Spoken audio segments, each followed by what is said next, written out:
Bienvenue sur Omid TV, j'espère que vous allez bien. Si vous aimez les histoires, dites-vous que moi aussi. Et aujourd'hui, je vais vous raconter 3 histoires en mode Père Castor, les 3 pires investissements immobiliers de l'histoire. Attention, il y a des situations rocambolesques et probablement des histoires que vous ne connaissez même pas. Si vous avez déjà eu des mauvaises expériences dans l'immobilier, dites-vous que c'est une goutte d'eau comparé à ce qui arrive. C'est parti!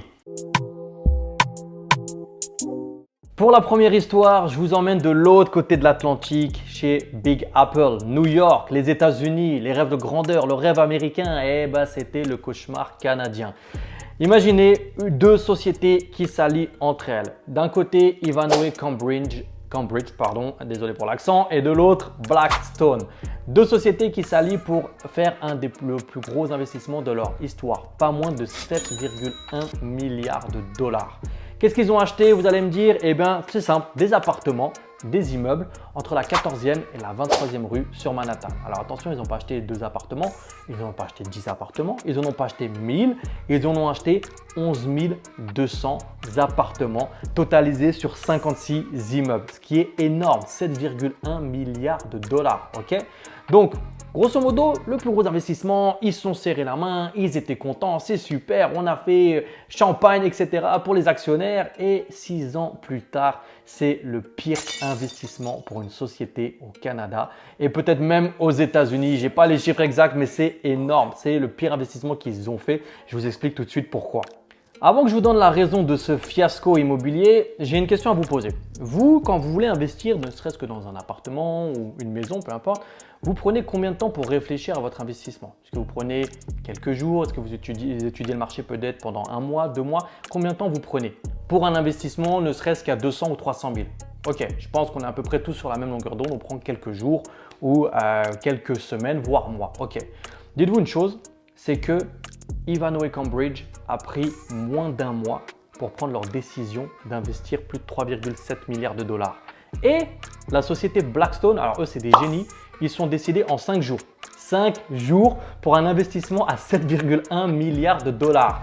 Et vous devinez quoi? Ils se sont dit les deux, oh, il y a plein d'immeubles, c'est New York. Vous savez quoi? On va acheter ces immeubles et on va augmenter les loyers de tout le monde. Et parce qu'on va augmenter le loyer de tout le monde, ils vont être très contents de nous payer. Et parce qu'ils vont nous payer, on va faire énormément d'argent. C'est une idée de génie? Oui, c'est une idée de génie. Non, c'est une idée de merde. Désolé de vous dire ça. Mais en gros, c'est ce qu'ils ont fait. Ils ont acheté les immeubles, ils ont augmenté les loyers. Naturellement, le locataire, vous pensez bien, ils n'ont pas été contents que le loyer augmente du simple au double du jour au lendemain. Ils se sont mis ensemble, ils ont saisi un tribunal de New York et le tribunal de New York a dit « Eh non, c'est illégal, vous ne pouvez pas augmenter de cette manière. » Et du coup, vous allez devoir non seulement les indemniser, mais en plus redescendre les loyers. Non seulement ils n'ont pas pu augmenter les loyers, mais en plus de ça, il y a de l'indemnisation. Et en plus de ça, le temps que le jugement arrive, etc., c'était 2019. Juste après, on a eu une petite pandémie, une petite maladie qui est arrivée, qui a touché un peu le monde entier. Et du coup, énormément de gens ont quitté les immeubles pour aller s'expatrier en dehors de New York, au vert, etc. Un taux d'occupation qui est catastrophique, pas de loyer qui rentre, le pire investissement de l'histoire. À l'heure actuelle, les 2 sociétés possèdent toujours les immeubles. Ils sont en galère comme c'est pas possible. Les actionnaires sont pas très contents, mais si un jour vous voulez investir à New York, peut-être contactez-les, ils ont peut-être un appartement ou 2 à vous vendre. En tout cas, la morale de l'histoire, prenez le temps avant de passer à l'action. La deuxième affaire, on reprend l'avion, on revient chez nous en France et je vais vous parler d'une affaire, l'affaire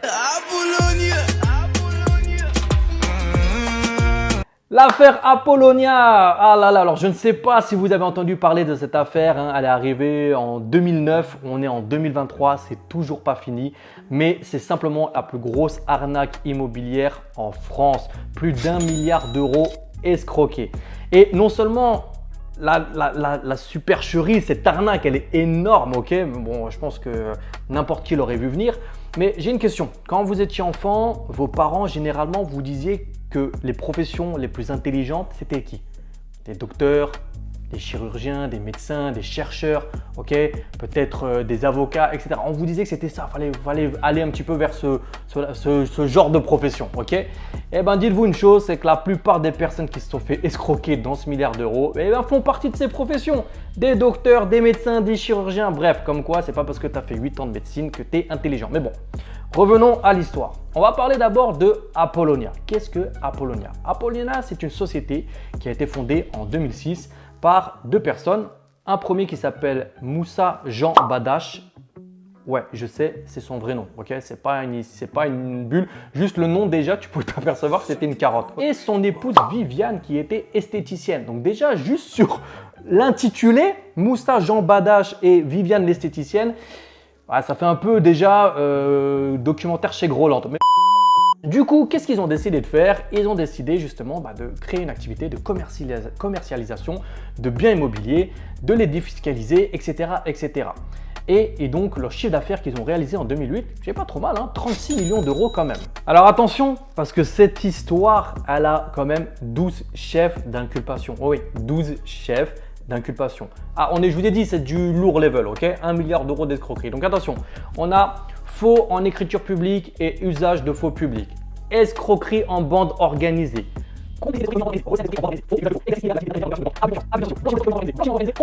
Et peut-être une ou deux amendes parce qu'ils se sont mal garés sur une place handicapée.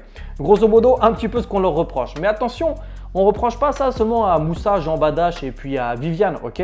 Ce qu'il faut savoir, c'était une escroquerie, comme vous avez entendu, en bande organisée, rien à voir avec Joule et SCH. RS4 Grinardo, bien sûr, qui m'ont raté. Mais ce qu'il faut savoir, c'est que vous avez quand même des notaires qui étaient dans le coup. Certaines banques, alors les banques, on va pas trop dire des choses, on n'a pas envie de se faire interpeller, de se trouver au tribunal, mais bon, grosso modo, ils ont été blanchis, il n'y a rien eu, mais il y a quand même des notaires qui sont allés en prison jusqu'à Marseille. Donc, c'est quand même une grosse histoire. Maintenant, je vous explique un peu l'histoire. En gros, comment fonctionnait l'escroquerie? C'est simple. Moussa et son équipe et Viviane, la gogo danseuse esthéticienne, je ne sais plus ce qu'elle faisait. Grosso modo, ils construisaient des appartements. Ils allaient voir des personnes qui avaient un pouvoir d'achat assez élevé, notamment les docteurs, les médecins, chirurgiens, etc. en leur disant « Hey, il y a une nouvelle loi qui vient de sortir en France qui s'appelle le LMP, loueur meublé professionnel. Sais-tu que tu peux récupérer la TVA sur un investissement ultra rentable?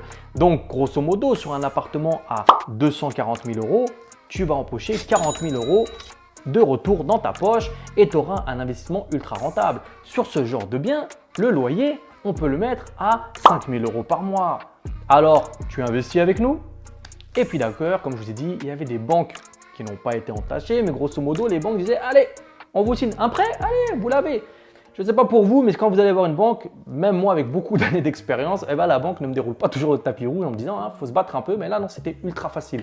Vous alliez voir votre banque, elle vous disait cet appartement, elle ne vérifiait rien du tout, elle vous donnait le financement. On est en 2023, vous savez, si vous investissez dans l'immobilier et que vous passez par les banques, le taux d'endettement il est d'environ 35%. Ok.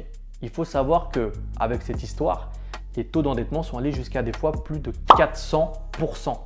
J'ai pas dit 40, 400%. Ok, je ne sais pas si vous imaginez, on dirait un cours de crypto-monnaie.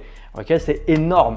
Donc déjà, ce qu'il faut savoir, c'est que les biens étaient surévalués. Je vous disais tout à l'heure, 240 000 euros un bien, mais c'était des biens qui valaient peut-être 100 000 euros. Ok, donc surévalués à 240 000. En plus de ça, les loyers qu'on leur disait, oui, vous allez mettre 5 000 euros de loyer, rien du tout. Ton loyer, il est peut-être à 500 balles, donc rien à voir avec la rentabilité annoncée.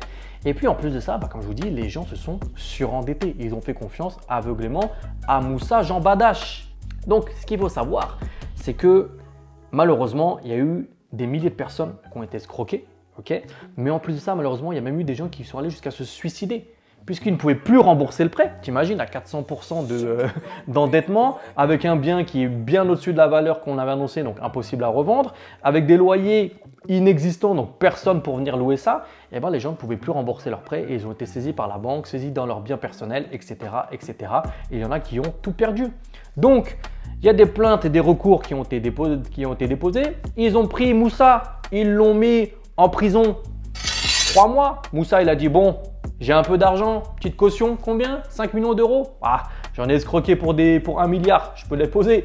Moussa a posé 5 millions, il est sorti. Les banques, comme je vous ai dit, elles s'en sont tirées assez facilement. Et puis derrière, ensuite, on a eu fallait quand même mettre des gens en prison. Du coup, on a pris les 3 notaires, on a dit allez les mecs, au Beaumet, à Marseille, vous ramasserez le savon et puis on verra ce que vous verrez. Donc du coup, c'était une histoire assez sordide pour vous dire aujourd'hui, on est en 2023, c'est toujours pas fini, hein. Il y a encore des attentes de jugement, etc. L'avenir nous dira ce qui s'est passé, mais pour ma part, la morale de cette histoire, encore une fois, c'est vérifiez bien, même que vous êtes bien entouré, vos investissements. C'est votre argent, ce n'est ni celui de votre expert comptable, ni celui de votre notaire, ni celui de votre avocat, un peu celui de la banque, mais à la fin, ça reste quand même le vôtre. Vérifiez bien ça et si vous avez des difficultés à vérifier, on est là, promis, on vérifiera pour vous.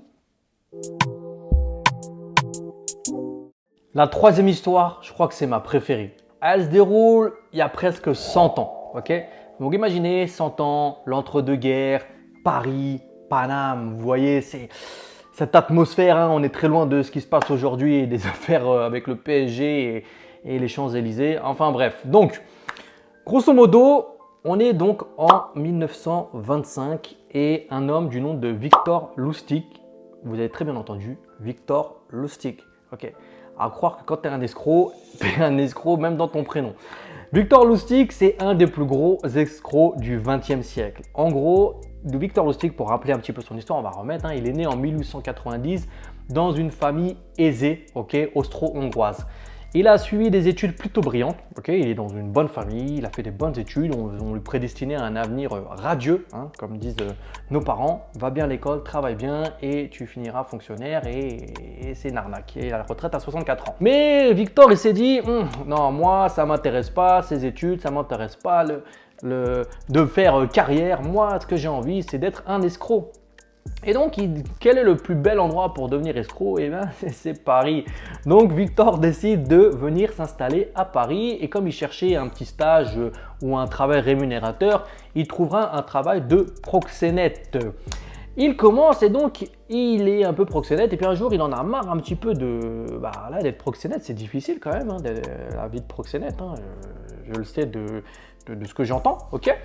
Et donc, il décide de prendre un bateau et de traverser l'Atlantique et de se retrouver aux États-Unis. Et quand il est aux États-Unis, il se dit, plutôt que de continuer à faire ma carrière d'escroc ou d'être proxénète, je vais continuer ma carrière d'escroc. Exactement. Et donc, il décide de plumer les gens au jeu de cartes, d'arnaquer des vieilles dames. Enfin bref, vous voyez un petit peu le topo. Et quand il arrive à New York, il décide même de se dire, je vais rentrer dans le crime organisé. Pour vous dire, Victor Lustig, il a même arnaqué Al Capone. On en fera peut-être une vidéo si ça vous intéresse. Bref, Victor Lustig, il décide de revenir à Paris et là, il a une idée de génie. Victor Lustig, il se dit quoi? Bon, je suis à Paris et il y a un monument qui a été construit pendant l'exposition universelle de 1889. Hein, je pense que vous avez deviné, ça s'appelle la Tour Eiffel par Gustave Eiffel. Réponse à 1 million, si Théa qui veut gagner des millions. Et en fait, la Tour Eiffel, elle a un peu perdu de son éclat. Gustave Eiffel, pardon. Gustave Eiffel est décédé. Gustave Eiffel, il y a moins de visiteurs qui viennent voir la Tour Eiffel. Et c'est vrai qu'en lisant la presse, ils voient qu'en fait, la ville de Paris se rend compte qu'ils ont des difficultés financières pour entretenir la structure. Hein. La Tour Eiffel en 1925, c'est pas la Tour Eiffel de 2023 avec des touristes chinois, japonais, arabes qui se prennent en selfie et Zlatan Ibrahimovic qui vient montrer son maillot. À cette époque-là, c'est juste un tas de ferraille posé là et on ne sait pas quoi en faire. Et comme Gustave Eiffel est mort, on ne peut pas lui dire hey, frérot, reprends ton truc et pars. Non, c'est pas possible. Donc il se demande un petit peu comment faire. Et là, lui, son idée, il se dit mais moi, je sais ce que je vais faire. Il se fait passer pour quelqu'un de très haut dans l'État français, mais très haut mais caché. Il se fait passer pour l'associé du président de l'époque, du président de la République. Attention. Et donc, Victor, il se dit, moi, je suis l'associé du président de la République. Il convie des ferrailleurs autour de lui et il les amène dans des très beaux palaces à Paris, des beaux hôtels, etc. pour leur faire tourner un peu la tête. Et il leur dit, les gars, voilà ce qui se passe. Moi, je suis un envoyé, limite, je suis James Bond, Je suis l'émissaire du président de la République. Et on a un problème, comme vous l'avez vu peut-être dans les journaux, la Tour Eiffel, ça nous coûte cher, on ne sait pas quoi en faire. Du coup, on a un projet secret, il n'y a que le président, moi et 2-3 potes à moi qui sommes au courant. On vous le dit, on vous met dans la confidence, mais on recherche un repreneur pour la Tour Eiffel. On va vendre la ferraille, vous êtes des ferrailleurs, hop, ça tombe bien, tu viens avec ta caravane, tu prends la ferraille, tu pars, tranquille. Donc c'est ce qu'ils se disent. Il les emmène à la Tour Eiffel. Il fait genre Zerma, il a fait sur Photoshop de l'époque. Hop, une carte pour leur montrer comment fonctionne la Tour Eiffel, leur dire voilà, bah, on va passer par là. Le mec sans pitié, hein. Il y a une queue et tout, il y a des gens qui attendent pour monter à la Tour Eiffel. Il passe devant tout le monde. Hein. Il passe devant tout le monde, il voit le gardien, ouais, salam, ça va, il monte, etc. Il leur montre les affaires, il les emmène au 3e étage, il leur dit, voyez, Paris, machin, bah, ça sera beaucoup plus joli sans ça. Alors, qu'est-ce qu'on fait, etc.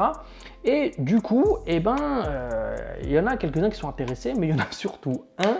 Et là, je vous assure, quand je vous dis tout à l'heure que les noms, ça a son importance, le mec, il s'appelle quand même André Poisson, le ferrailleur. André Poisson, frérot.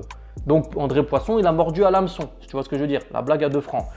André Poisson, c'est un ferrailleur et lui, il se dit, moi, je suis intéressé, ça va être l'affaire du siècle, énormément de ferraille, et ben moi, je vous l'achète.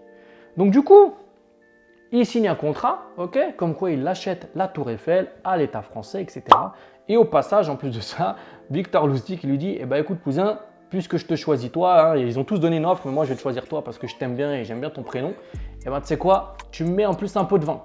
Et Victor Poisson, parce que il se fait arnaquer, il met le pot de vin. Autant y aller jusqu'au bout. Plus c'est gros, plus ça passe. Il met le pot de vin. Et puis plus tard, il s'aperçoit qu'en fait, il n'a rien acheté du tout, qu'il a juste donné de l'argent à un mec qui est parti, il ne connaît même pas son prénom, et il s'est fait arnaquer. Victor Lustig, lui de son côté, il s'est dit bon, faut que je me fasse un peu oublier. Il est retourné en Autriche ou en Hongrie hein, pour se calmer un peu, faire des bains chauds, etc. Il est revenu une deuxième fois, il a retenté l'escroquerie une deuxième fois, mais cette fois, ça a un petit peu moins bien marché. Ouais, tu peux tromper 1000 personnes une fois, mais tu ne peux pas tromper 10 000 fois la même personne. Alors, je ne sais pas s'il est retourné voir Poisson, je ne pense pas, mais il a dû retourner voir quelqu'un d'autre et ça n'a pas marché. Résultat, il s'est fait arrêter. Étant donné qu'il avait fait beaucoup d'arnaques également aux États-Unis, il a été extradé aux États-Unis et il a été envoyé à Alcatraz. Ça craint un peu. En plus, il avait déjà arnaqué Al Capone qui était sur place, c'était chaud. Et il est mort en prison. Il est mort en 1947 en prison. Et apparemment, la légende dit que dans sa cellule, ils ont retrouvé une carte postale représentant la Tour Eiffel avec la mention « Vendu » dessus. Victor Lustig, il était en avance sur son temps, hein, parce que moi je vous dis dans 50 ans la Tour Eiffel elle sera qatari. Mais bon, c'est que mon humble avis. Et voilà, c'est tout pour ces 3 arnaques immobilières. Alors la dernière elle est moitié immobilier, moitié t'as compris, ok, les pires investissements immobiliers. En tout cas, je ne vous le répéterai jamais assez, formez-vous bien avant d'investir. Mais attention, ne pas passer aussi quand même à l'action. Ne restez pas trop sur la formation, action. Trouvez le juste milieu. Pour ma part, je vous dis à une prochaine vidéo. N'hésitez pas à nous dire en commentaire si vous avez aimé ce qu'on a fait. Si vous avez aimé ce nouveau concept, on en fera d'autres. N'hésitez pas à nous laisser un pouce bleu, un commentaire, à vous abonner à la page et à activer les notifications pour être alerté des prochaines vidéos. D'ici là, je vous dis à très vite. C'était Hakim de Homie TV. Ciao!